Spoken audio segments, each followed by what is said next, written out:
لبسوها بالذهب واحلى الجواهر، دبلة الملكة يا زينها بيديها، زغردوا يا اهل الفرح يا كل حاضر، وافرحوا بأرين وسموا عليها، وافرحوا بأرين وسموا عليها.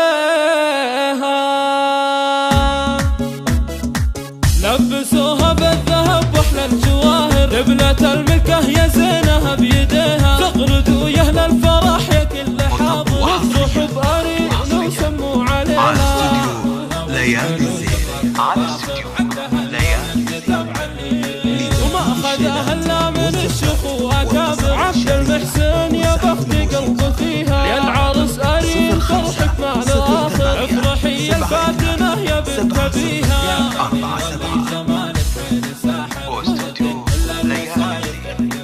من هو قدك بالحلا من هو يجاكر، مرمرك بود العذارى مرمريها، انت بنت الأصل وخصالك نوادر، والأدب والطيبة انت تملكيها.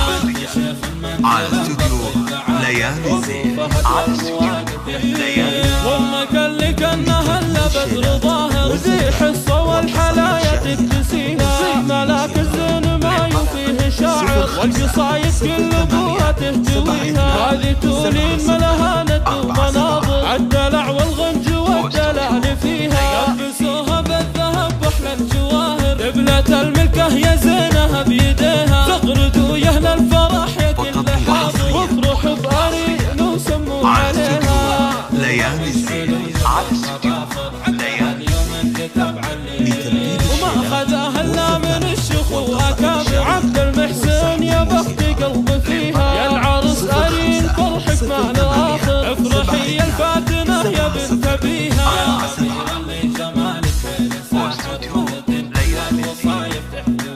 من هو قدك بالحلا من هو يجاكر، مرمرك بود العذارى مرمريها، انت بنت الأصل وخصالك نوادر، والأدب والطيبة انت تملكيها. على استوديو ليالي الزين، على استوديو ليالي. وامك اللي كانها الا بدر ظاهر، ذي حصه والحلايا تكتسيها، ملاك الزين ما يوفيه شاعر، والقصايد كل ابوها تهتويها، هذه تولين ملهانة ومناظر، الدلع والغنج